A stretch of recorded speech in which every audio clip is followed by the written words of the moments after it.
Guidelines. प्रायोजक राजयोग paints, आनंद तुमचा, रंग आमचा।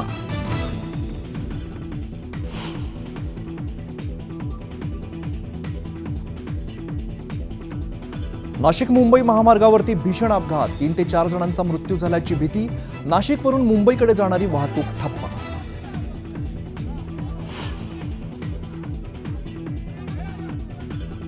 पिंपरीच्या भोसरी एमआयडीसीत रबर कंपनीला भीषण आग, आगीत कुठलीही जीवितहानी नाही।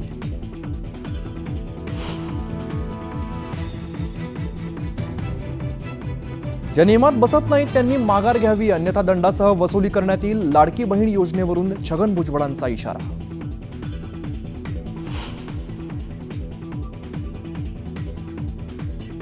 शरद पवारांनी दगाफटक्याचं राजकारण केलं आणि धोका देणाऱ्या उद्धव ठाकरेंना जनतेने जागा दाखवली।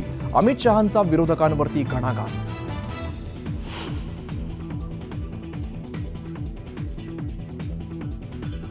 महाधिवेशनातून भाजपाने फुंकलं महापालिका निवडणुकांचं रणशिंग।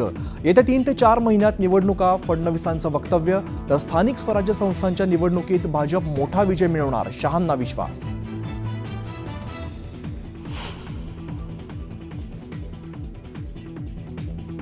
नाव आल्यावरच चौकशी होणार, बळजबरीने चौकशी करतील का? देशमुख हत्या प्रकरणी धनंजय मुंडेंच्या राजीनाम्याच्या प्रश्नावरती अजितदादा कडाडले।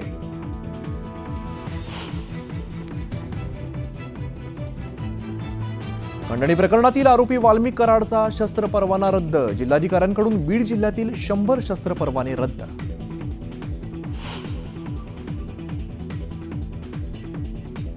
संतोष देशमुखांच्या हत्येला 33 दिवस उलटले तरी एक आरोपी फरार। देशमुख कुटुंब उद्या न्यायासाठी टॉवरवरती आंदोलन करणार।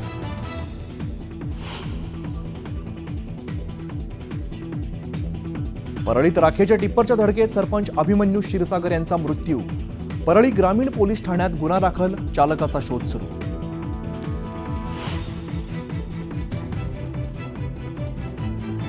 आणि सोलापूरचं ग्रामदैवत सिद्धरामेश्वराच्या यात्रा सुरू। सिद्धरामेश्वर महाराज यांच्या पालखीचं आणि मानाच्या 7 नंदीध्वजांचं मुस्लिम बांधवांकडून स्वागत।